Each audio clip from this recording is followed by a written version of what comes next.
in precious tips for easily igniting your full spectrum wealthy life. Join us every Saturday at 9 a.m. Pacific with your friends and family because we all want and deserve to be wealthy and happy. And this podcast is powered by Anchor FM by Spotify. Anchor FM is this super awesome free podcast platform that allow you to create any podcast very easily. And so for this week, we have Pratibha Day. Miss Pratibha Hi. Day, so honored to have you here. Please share what is it that what you do. Yeah. So I have my own brand called Chai Together, and I share mental health journeys, resources for your mental health and well being.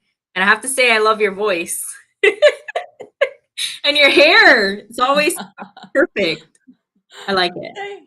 Thank, thank you so much. That's thank you.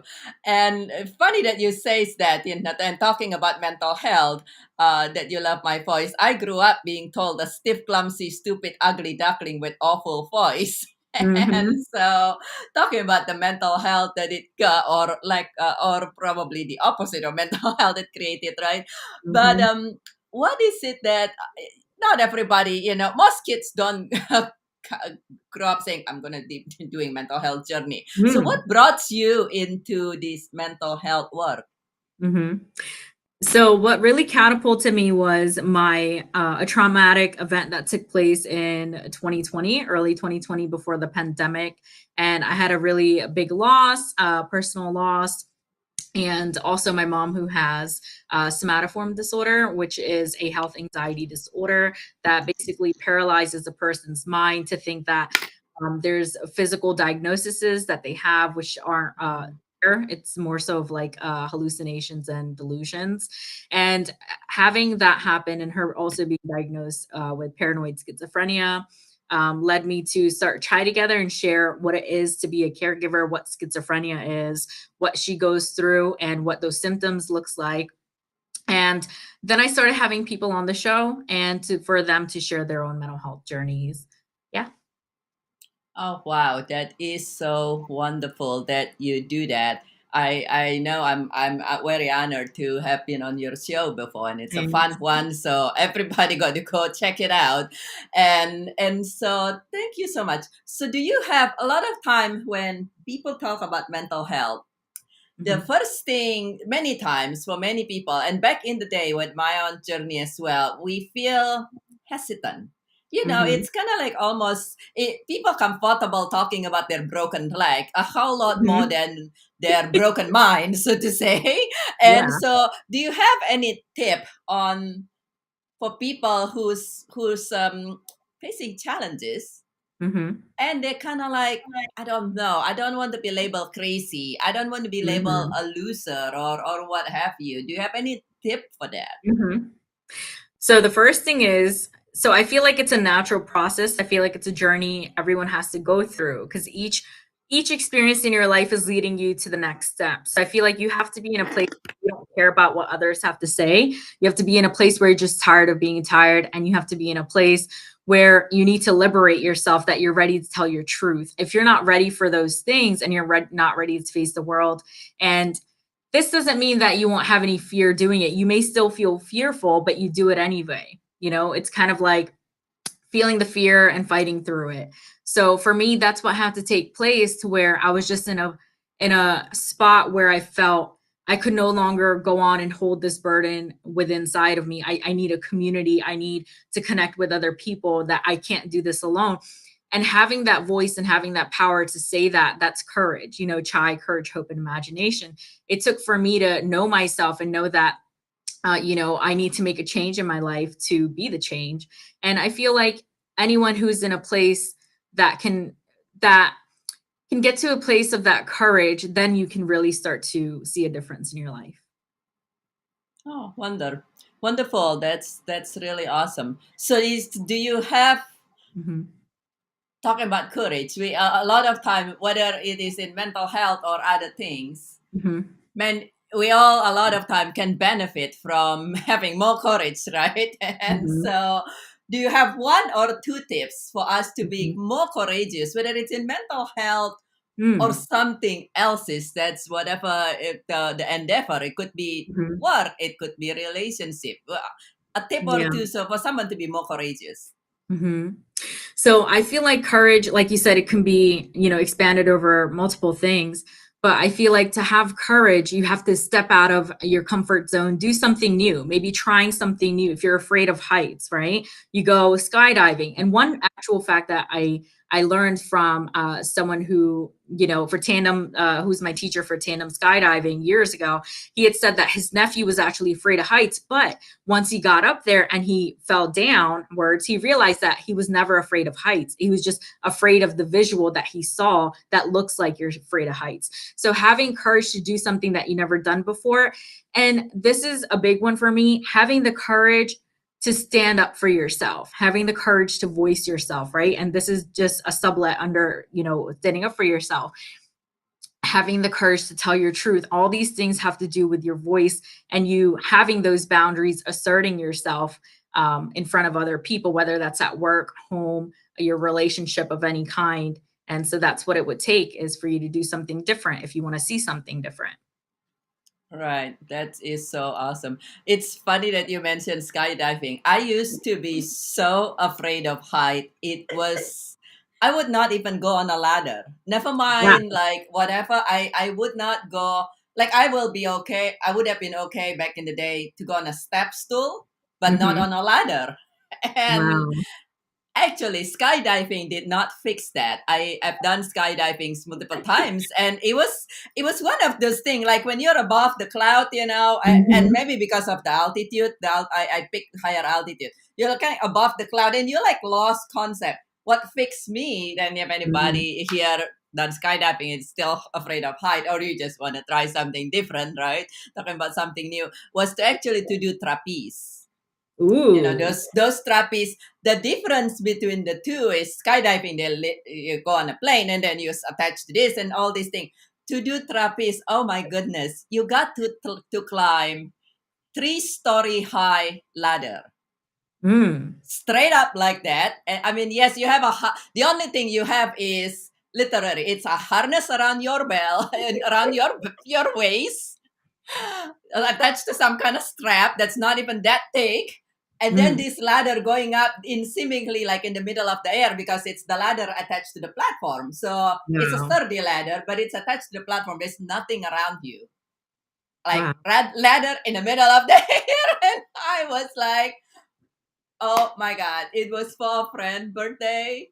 And She then. came to she came a friend's birthday. She came to me Mhm. for my skydiving for my birthday. So I got to go to her for this. I was like, what did you even breaking things? I love it. It fixed my fear of height like no tomorrow. Wow. I was like, boom. So Congratulations. thank you. But that's something. So what about people though that says, Mm. you know, I want to be courageous. I want to speak up. I really Mhm. do. But Mhm. I worry, what if I speak up and then I lost all my friends? What if Mm. I speak up and then people at work start hating me? Mm. Maybe it's in affecting my ability to work. What if I speak up and then people just, particularly if you speak up on like social media, then everybody Mhm. will laugh at you. But what about those? I mean, Mhm.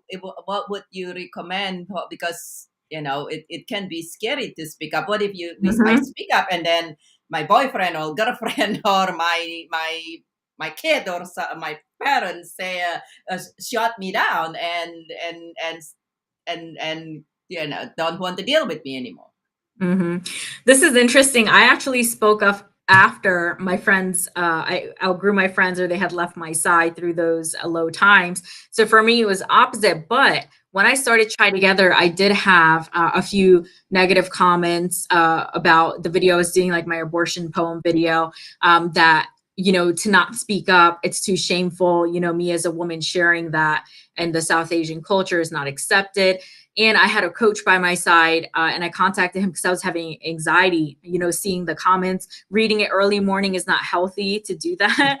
So when I read that, I knew I shouldn't have read that paragraph. And I was feeling anxious, felt fearful. And, my coach at the time told me to don't let anyone stop me and to block them. And that's what I did. And I kept making more videos. If I had allowed that comment to stop me, to have me freeze, right? Not get past that terror barrier, which Bob Proctor's program talks about, then I wouldn't have Try Together grow as a community as it is today, because that was early on, like my first week of videos.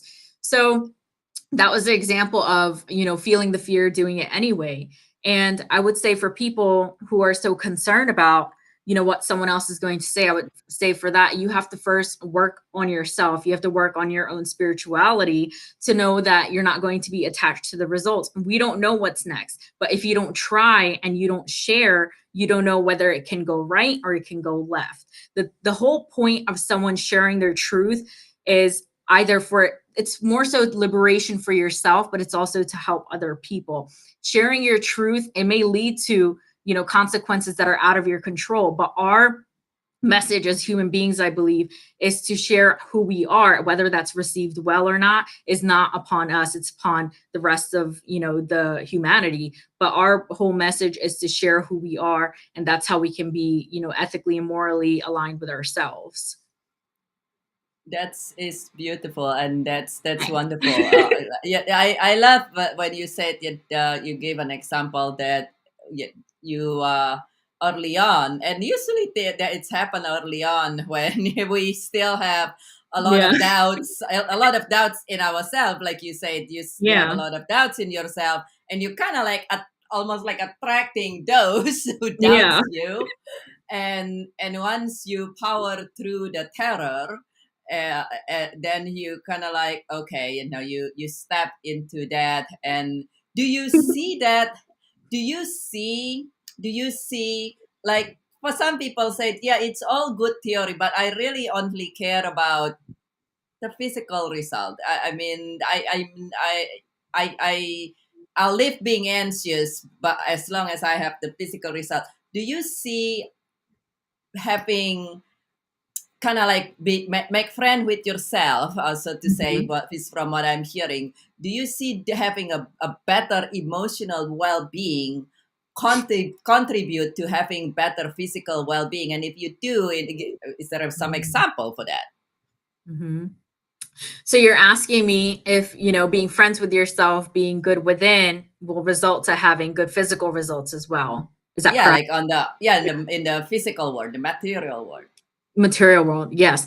I do believe so. I believe so because of my own journey as a primary example. When I first started out, I didn't have self-esteem. I never made a video. Les Brown's program gave me the confidence to do that. I did not believe in myself more so. And I never had told my story before. So after I did those things, then I learned how to assert myself properly, my boundaries, to speak up and say, hey, I appreciate this, but I rather have you not speak to me this way. This is inappropriate for me.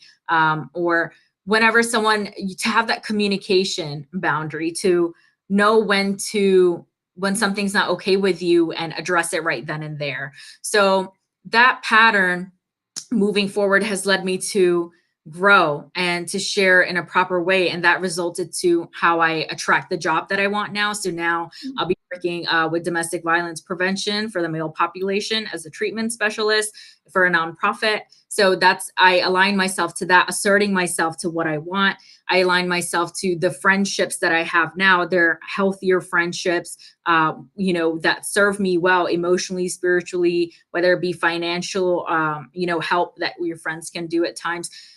And this doesn't mean that everyone's going to cover all of those categories, right? Not everyone can. But who are the 10 people? I learned this from a spiritual coach. Who are the 10 people in your life that when you make a list, you write down the 10 people who serve you emotionally, physically, or spiritually, right? Or financially, that you would do for, and they would do the same for you. So write down those 10 people that you believe that how much you do for them, they would be reciprocating to you. And this is how the inside becomes the outside, when you learn to see who's in your environment, who's in your inner circle, and who's there for you, and if you feel safe, supported, and cared for.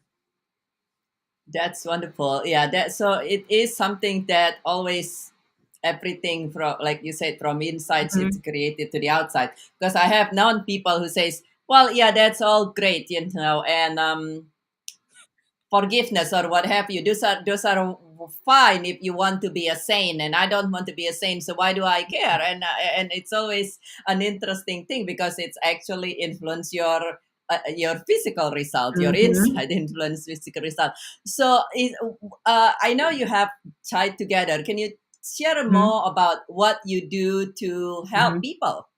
Mhm. So I help people by talking to them. Basically, that's what I do, providing them resources and guidance, more so of mentorship. So I don't have my clinical training yet. However, I am suicide prevention trained and trauma trained to support others and to know the signs and symptoms of what they may be experiencing. And like I said, I'm working in domestic violence prevention at this time. And also, I also work for Notia Point in supporting mental health support for cybersecurity professionals online. And that's some of the things I'm doing, along with keep pursuing my studies and programs to nourish my mind and my spirit and take good care of myself, along with Tai Chi is a new practice I picked up, and I do hot yoga as well. And that Wow. really keeps me maintained, along with clinical breath work and hypnotherapy and Reiki. So I really have the well-rounded support, along with need basis family counseling and things of that sort. So I always make sure to take care of myself first, so then I can serve others. And it should never be the opposite way, because you're going to get burnt out. So Yeah. thanks. Well, and also you have from it start at certain time point, but you also Mhm. have these group classes, if I recall correctly. I remember you Mhm. sharing about the classes, right? Yeah, So thanks. So I had started my class, more than a writing activity, and I was doing the class interpersonally instead of group. I feel like interpersonal one to one, which is what I studied in undergrad, was interpersonal communication, meaning small group communication, such as Dr. Tan and I are doing here in this interview. So if you need support, I still do have that class available, and you can reach out to me on Facebook or LinkedIn, Pratiba Day, or on my YouTube channel, Chai Together, or Try Together Community. So anywhere where you find me on here on Facebook, you can reach out, let me know you want to do the class, and then we can talk and see if it's a good fit for you and move forward. So yeah, thanks for letting me share okay. that. Yeah, definitely, definitely. So they can reach you on LinkedIn, you said, on Facebook, and Try is it Together on YouTube. Yeah. tied together on YouTube? And Super. So Instagram. and what? I'm Instagram. sorry. Try Together. In, and the tied together as well. Okay, Mhm. super duper. That's really awesome. CA, thank you so much for Oh, thank sharing all you. this wisdom for today. Mhm. Do you have any one final message for all of us on being able to have a better mental and Mhm. emotional well-being? Mhm. One thing I want to say, I see your book is here. So thank you for gifting me the book, and I enjoyed reading some of it. I still have to. The thing about books is I read what you need at the time. Sometimes not all books are meant to be read all at once. So the message that I have would be today is to check out QPR Institute. And this isn't an affiliate or anything. This is for suicide prevention. You can take courses on there and be a gatekeeper. A gatekeeper is anyone in society, whether it's a family member or a boss or anyone who has those skills to help someone if they're suicidal, whether that be youth or an adult. So you can go on there. It's a very affordable course, like $20, and you can get that certification and learn the steps and resources on how you can help other people who may be suicidal, and how to check for someone who may be suicidal, especially in these times of COVID. So that's one thing I want to recommend is qprinstitute.com. And I want to say that I always say this, and I want to say that never take your life because of someone else's harmful projections on your body and your mind and your spirit. So don't kill yourself because of what someone else has done to you, because of what happened to you. You have to move forward with that with resiliency and learn how to grow from it, and now become a healer and help other people. So thank you so much for your time. Oh, that is a beautiful message, and that's very true. A lot of time we feel so depressed Mhm. of all the things that happening outside and what people say toward us. One of the time that I almost took my own life is actually back in the day, Mhm. talking about that when I was told by my advisors, my academic advisors Mhm. in medical school, that I was too stupid to become a doctor. And it's like it's the person's opinion and whatever that's going on in their head. And they were wrong, Dr. Tan. Right. Yeah. And so don't let, like you said, Pratibha, don't let other Mhm. people, media, or what have you, Mhm. opinion make you feel so depressed or discouraged that you take your life or even allowing you to be depressed, really. And Mhm. so thank Joyful you. riches. Yeah. Thank you. Thank you so much, Pratibha. Thank you for Thank sharing you. I your had fun. yeah, thank you. Thank you for sharing your tips today. And for you, my friends who are listening to this, please share one or two gold nuggets in the comment so we can continue learning from each other. And thank you for joining us. Please share this podcast with your friends and family so they too can triumph. And this is Dr. Birgit Tan, your grief transformation specialist for individuals and company and USA country chair for G100 Global Networking All Ladies Leagues. And my friend, make it a thriving day, and we will see you again next week, next Saturday at 9 a.m. Pacific, same site. See you then.